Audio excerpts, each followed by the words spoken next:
નમસ્તે મિત્રો, રાધે રાધે। ચાલો એક નવી વાર્તાનો આનંદ માણીએ। કૃપા, ઓ બેટા કૃપા, ક્યાં જતી રહી?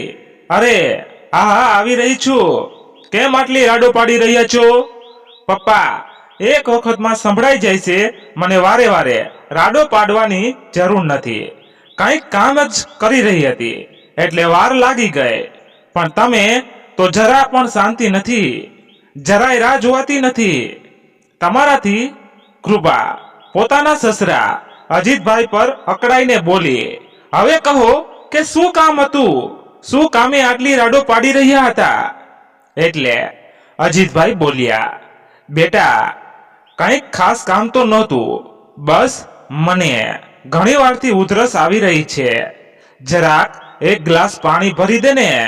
એટલે કૃપા ચીડાઈને બોલી, અરે વાહ, તમે તો મને પોતાની નોકરાણી સમજીને રાખી છે। એક ગ્લાસ પાણી પણ તમે જાતે નથી લઈ શકતા, એના માટે પણ મને અવાજ દો છો? હજી તમારા હાથ પગ સહી સલામત જ છે, કઈ ભાંગી નથી ગયા કે પોતાનું ખાવા પીવાનું પણ તમે જાતે ન લઈ શકો? કમસે કમ આટલું તો કરી જ શકો છો ને? એમ બડબડ કરતી કૃપા રસોડામાંથી પાણી લઈને આવી ગઈ। એટલી વારમાં કૃપાનો દીકરો ઘરે પહોંચ્યો। તેની 12માની પરીક્ષા ચાલી રહી હતી અને તે પોતાની પરીક્ષા આપીને આવ્યો હતો। તેના આવતા જ કૃપાએ તેને જમવાનું આપ્યું અને પોતાના રૂમમાં મોકલી દીધો। અહીં અજીતભાઈ કૃપાને અવાજ દઈને પૂછવા લાગ્યા, રસોડામાં જમવાનું નથી? શું તે મારા માટે જમવાનું નથી બનાવ્યું? એટલે કૃપા બોલી, હજી સવારે 9 વાગે તો ભરપેટ ખાધું હતું અને એટલી વારમાં ફરી ભૂખ લાગી ગઈ। પપ્પા, 4 વખત કોણ જમે?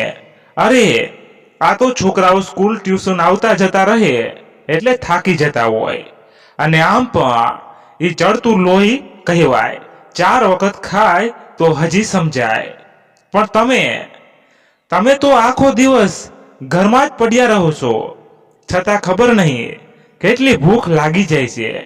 જ્યારે બનાવું ત્યારે ખાઈ લેજો, હવે હું થોડી વારમાં આરામ કરવા જાઉં છું। અજીતભાઈ પોતાની વહુને કહેવા લાગ્યા, બેટા ખાવા માટે બીજું કાંઈ હોય તો મને દઈ દે। જ્યારે હું સામાન લઈને આવ્યો હતો ત્યારે મેં બિસ્કિટ પણ લીધા હતા, તે બિસ્કિટ તે ક્યાં રાખ્યા છે?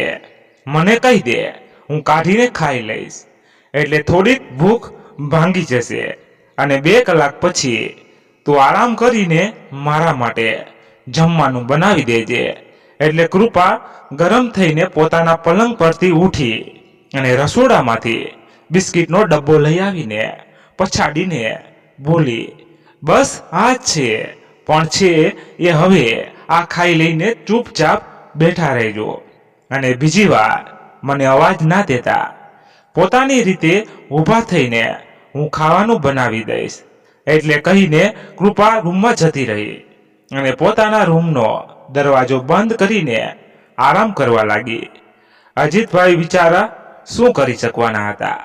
તેમને ભૂખ તો ખૂબ જ જોરથી લાગી હતી, પણ તેમણે વિચાર્યું કે વહુ પણ બિચારી સવારથી કામમાં લાગી હોય છે એટલે થાકી ગઈ હશે, ચલો કંઈ વાંધો નહીં, હમણાં બિસ્કિટ ખાઈને જ કામ ચલાવી લઉં। એમ વિચારીને તેમણે ખાધા અને પાણી પીને આરામ કરવા આડા પડી ગયા। સાંજના 6 વાગ્યા સુધી પણ કૃપા પોતાના રૂમમાંથી બહાર આવી નહીં। બીજી બાજુ અજીતભાઈની ભૂખના મારે હાલત ખરાબ થઈ રહી હતી, પણ જો કૃપાને અવાજ દે તો તે એમને જ 4 વાતો સંભળાવી દે, એટલે બિચારા ચૂપચાપ પોતાના પલંગમાં પડ્યા રહ્યા। જ્યારે તેમનાથી ભૂખ સહન ન થઈ ત્યારે તેમણે કૃપાને અવાજ દીધો। અવાજ દેતા કૃપા રૂમમાંથી બહાર નીકળતા બોલી, અરે હા પપ્પા, આવી રહી છું, ખબર છે કે તમે ભૂખ્યા છો, ખબર નહીં કેટલી ભૂખ લાગે છે તમને, ખાધા પછી પણ તમે હર સમયે બસ ખાવું જ કરતા રહો છો, ખબર નહીં કેમ આટલી ભૂખ લાગે છે, કોઈ કામ ધંધો તો છે નહીં, છતાં થોડી થોડી વારે ભૂખ કેમ લાગી જાય છે? હર સમયે આવું કહેતી કૃપા રસોડામાં ગઈ અને કામ કરવા લાગી. તેણે શાક બનાવ્યું, લોટ બાંધીને રાખી દીધો અને પોતાના પતિના આવ્યા પછી એટલે કે 7 વાગ્યા પછી જમવાનું બનાવ્યું. હવે જેવા અજીતભાઈ જમવા બેસવા જઈ રહ્યા હતા કે કૃપા બોલી, અરે પપ્પા, તમને દેખાતું નથી. તમારા દીકરા સવારથી ઓફિસે ગયા હતા અને અત્યારે ઘરે પાછા આવ્યા છે. પહેલા તેમને જમવા દો, ગરમ ગરમ રોટલી બનાવી રહીશું. એક એક કરીને બધા જમી લેજો. તમે ક્યાં તોડવા ગયા હતા કે થોડી પણ રાહ નથી જોઈ શકતા? એટલું કહેતી કૃપાએ પોતાના સસરાના હાથમાંથી થાળી લઈ લીધી અને પોતાના પતિને જમવાનું દઈ આવી. ત્યાર પછી અજીતભાઈએ પોતાના માટે જમવાનું પરોસ્યું અને જમવા લાગ્યા. જમતા જમતા તે વિચારી રહ્યા હતા કે થોડા દિવસોથી વહુનું મારા પ્રત્યે વર્તન ઘણું બધું બદલાઈ ગયું છે. આખરે વાત શું છે? કેમ અચાનકથી આ આટલો અજીબ વર્તાવ કરી રહી છે? મારી આટલી સેવા કરતી હતી અને આજે જુઓ, તે મને જમવાનું પણ આપવા માટે તૈયાર નથી. આખરે એવું શું થયું છે? આ બધું વિચારતા તેઓ જમી રહ્યા હતા અને જમીને તેમણે પોતાના વાસણ રસોડાની સિંકમાં રાખી દીધા. તે વખતે તો કૃપા કંઈ બોલી નહીં, પણ સવારે તેના પતિના ઓફિસ ગયા પછી અજીતભાઈ ઉપર વરસી પડી. પપ્પા, તમે મને શું સમજીને રાખી છે? એક વાત કહો, બધું જ કામ કરવાનો ઠેકો શું મેં એકલી જ લઈ રાખ્યો છે?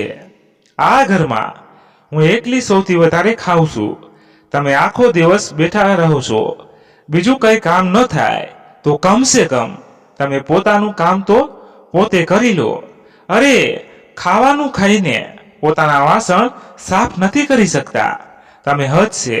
રાત્રે મેં તમારા દીકરાને, કારણ કે તમને કંઈ કહ્યું નહીં, નહીંતર તમારો દીકરો અને મારો દીકરો બંને મારા ઉપર જ ચડી બેસત. મને જ સંભાળવા લાગી. જા તરે, કમસે કમ બીજું કંઈ ના કરો તો પણ પોતાના વાસણ ખાલી સાફ કરી દો. અજીતભાઈ જમીને ચૂપચાપ પોતાના વાસણને ઉપાડીને રસોડામાં લઈ ગયા અને પોતે વાસણ સાફ કરવા લાગ્યા. અજીતભાઈને આ બધું વિચારીને ખૂબ જ અજીબ લાગી રહ્યું હતું કે તેમની વહુનું વર્તન તેમના પ્રત્યે આટલું કઈ રીતના બદલાઈ ગયું. કૃપા હવે તેમને સરખી રીતે ખાવા પણ દેતી નહોતી. ક્યારેક ક્યારેક તો તેમના એક સમયનું જમવાનું પણ ટાળી નાખતી હતી. ક્યારેક બિસ્કિટ આપી દેતી તો ક્યારેક થોડુંક ચવાણું વગેરે આપી દેતી. જ્યારે પહેલા તો તે પોતાના સાસુ સસરાનું ખૂબ જ સારી રીતે ધ્યાન રાખતી હતી, પછી હવે એને શું થઈ ગયું છે કે અજીતભાઈ કંઈ બોલ્યા નહીં અને પોતાનું કામ પતાવીને પોતાના રૂમમાં જઈને બેસી ગયા. સાંજના સમયે પોતાના પાડોશી મિત્રો પાસે જઈને બેસી ગયા. થોડી વાર તેમની સાથે વાતચીત કર્યા પછી હવે તેઓ પોતાના ઘરે પાછા આવી ગયા. ત્યારે કૃપા જમવાનું બનાવી ચૂકી હતી. જમવાનું ખાધા પછી બધા લોકો આરામ કરવા લાગ્યા. જ્યારે તેમના દીકરાએ જોયું કે તેના પિતા પોતાના વાસણ પોતે સાફ કરી રહ્યા છે એટલે તે કૃપાને કહેવા લાગ્યો, તને દેખાતું નથી શું પપ્પા પોતાના વાસણ સાફ કરી રહ્યા છે? તો એમની પાસેથી વાસણ પણ લઈ નથી શકતી. એટલે કૃપા બોલી, તમે પપ્પાને કંઈક કહો ને, તેઓ આમ તો ક્યારેય પણ વાસણ સાફ નથી કરતા. તમારા સામે દેખાવો કરી રહ્યા છે, જાણે તે જ કામ કરતા હોય. પછી તે અજીતભાઈને કહેવા લાગી, પપ્પા તમે આમની સામે એવો દેખાવ કરી રહ્યા છો જાણે તમે જ બધું કામ કરતા હો. આ બધું સાંભળીને પણ તમે વાસણ મૂકી નથી શકતા. એટલે અજીતભાઈ પોતાના દીકરા સાર્થકને કહેવા લાગ્યા, નહીં બેટા, હું તો કંઈ નથી કરતો, બધું કામ તો કૃપા જ કરે છે. તું આરામ કર, ચિંતા ના કરતો, હું એકદમ ઠીક છું. હકીકતમાં અજીતભાઈનો દીકરો સાર્થક પોતાના પિતાને જેટલો પ્રેમ અને જેટલું માન સન્માન આપતો હતો, એટલી જ તેની પત્ની કૃપા ખબર નહીં કેમ તેમનાથી ચીડાતી રહેતી. પહેલા કૃપા પણ આવી નહોતી, પણ થોડા સમયથી તેનું વર્તન બદલી ગયું હતું. જ્યારે પોતાના સાસુના મૃત્યુ પછી તેણે અજીતભાઈનું ખૂબ જ સારી રીતે ધ્યાન રાખ્યું હતું, પણ ખબર નહીં હવે તેને શું થઈ ગયું કે તે પોતાના સસરા સાથે આવું વર્તન કરવા લાગી હતી. પણ આ બધી વાતોને નજરઅંદાજ કરતા અજીતભાઈ દીકરા વહુની સાથે સુખી સુખી રહેવાનું વિચારી રહ્યા હતા. તેઓ એમ જ વિચારતા કે જેમાં મારા દીકરા અને વહુની ખુશી એમાં જ મારી પણ ખુશી. ના તો મારી કોઈ ઈચ્છા છે કે ના કોઈ ચાહત. બસ આ બધું વિચારીને અજીતભાઈ પોતાના છોકરાઓ સાથે ખુશી ખુશી રહેતા હતા.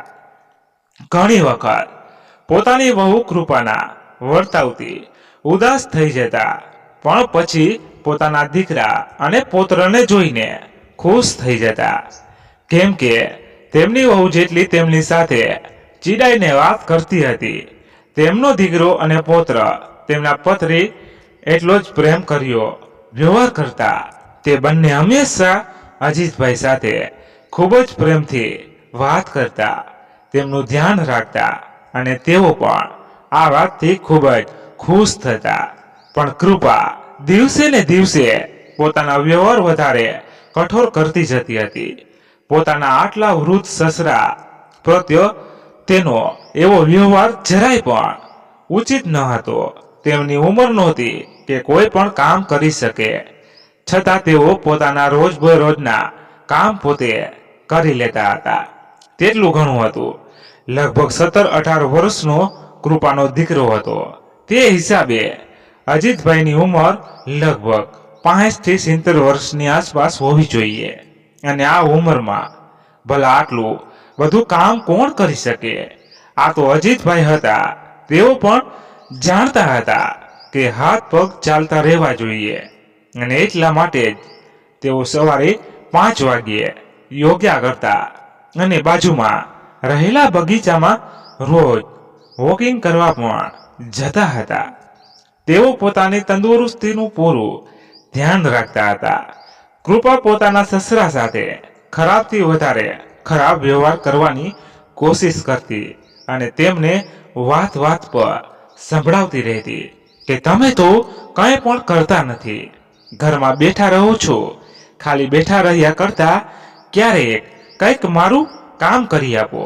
આ બધી વાતો તેમને સંભળાવતી રહેતી, પણ પોતાના પતિ અને દીકરાની સામે પોતાના સસરાને કંઈ કહેતી નહીં.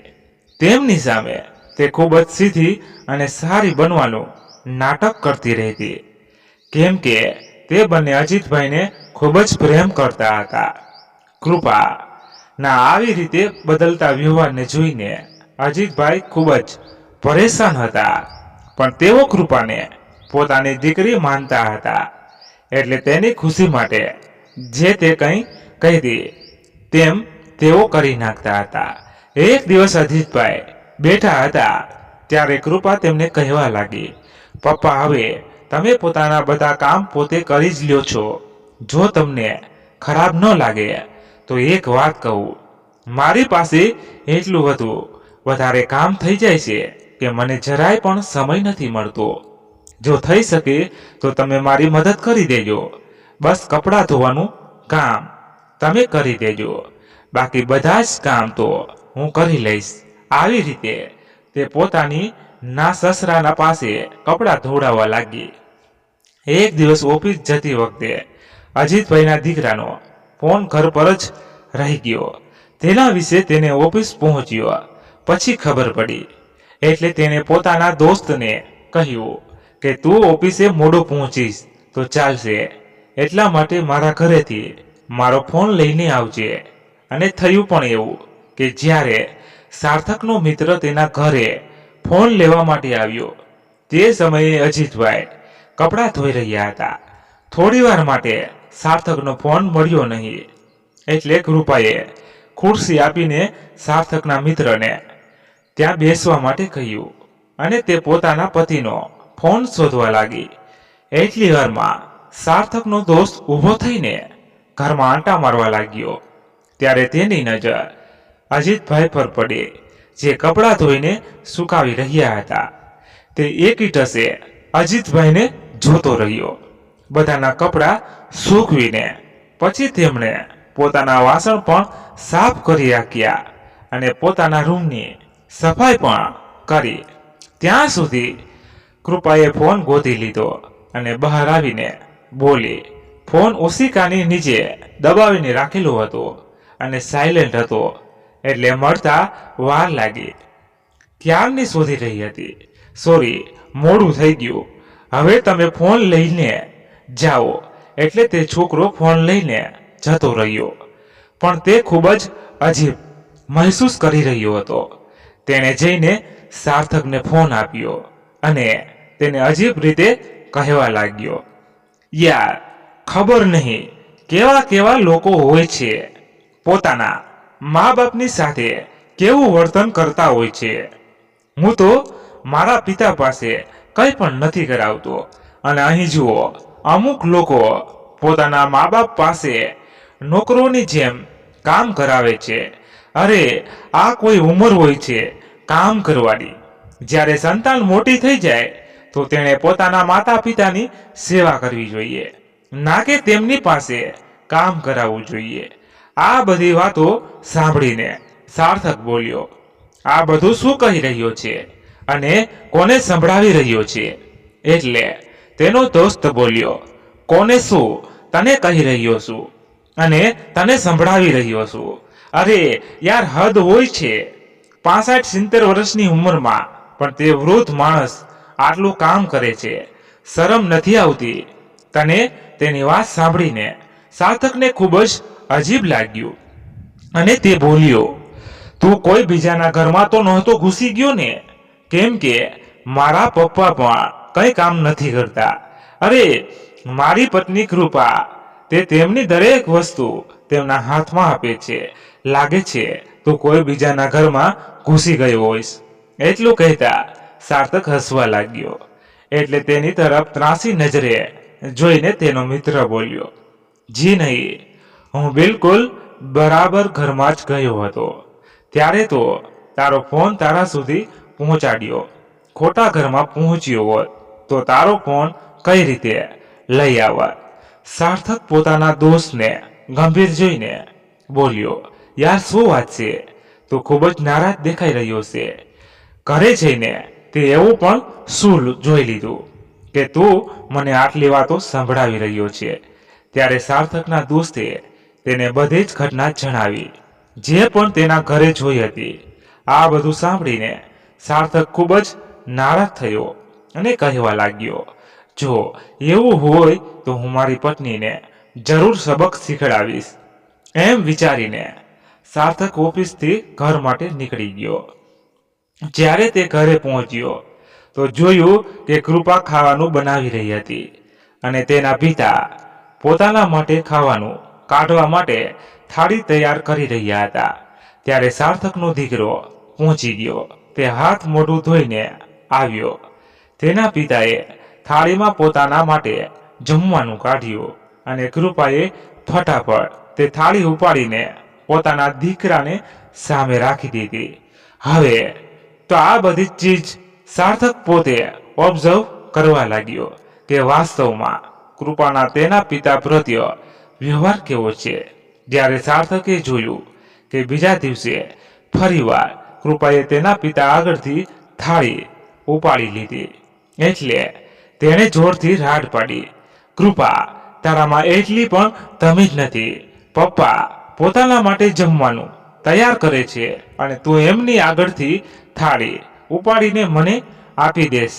ત્યારે કૃપા બોલી, અરે નહીં, પપ્પા તો તમારા માટે જ થાળી તૈયાર કરતા હોય છે.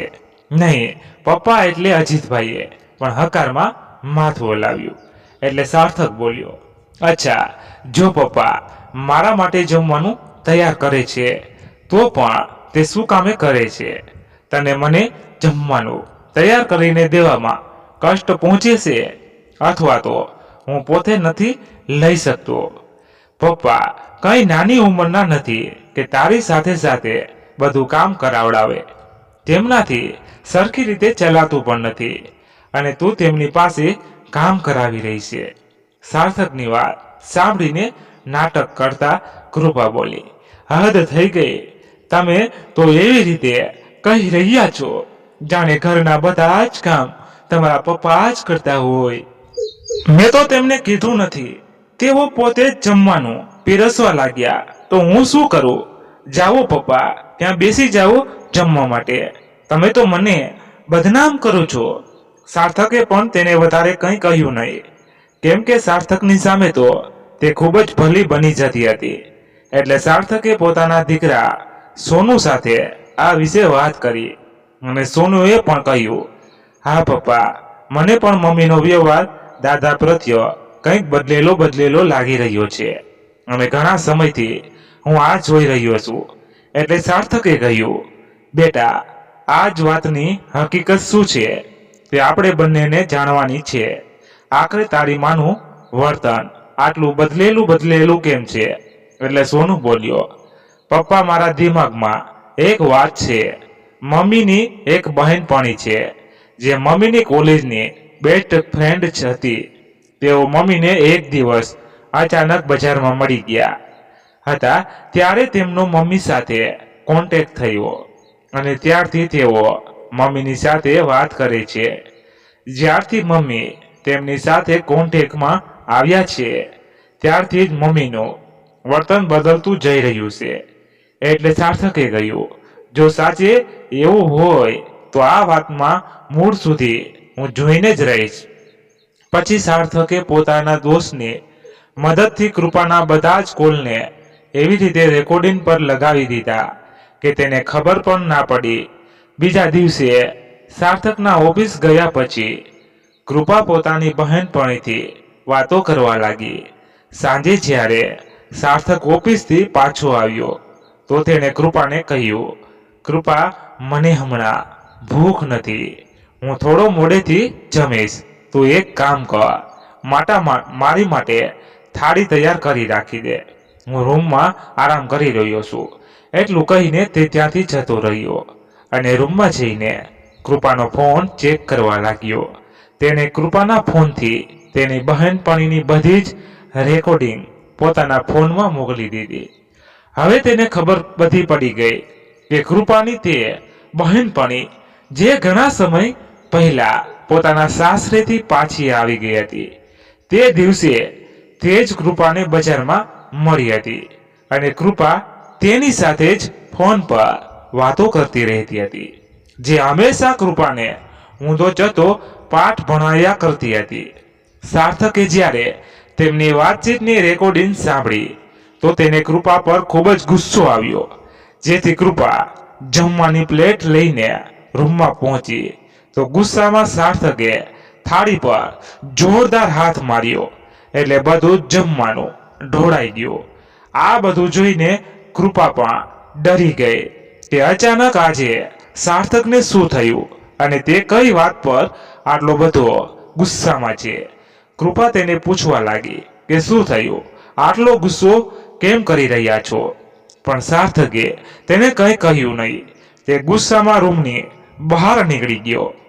પોતાના પિતાને જ્યારે તેને રાત્રે ફરી વાસણ સાફ કરતા જોયા તો તે ગુસ્સે થયો અને પોતાના પિતાને કહ્યું, પપ્પા, મને એક વાત સાફ કહો.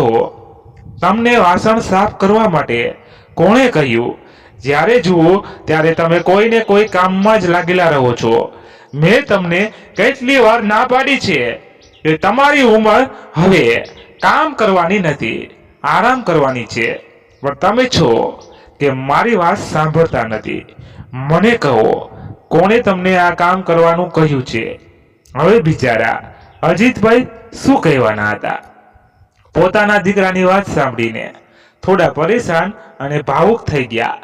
પછી પોતાને સંભાળતા ત્રાસી નજરે પોતાની વહુની સામે જોવા લાગ્યા.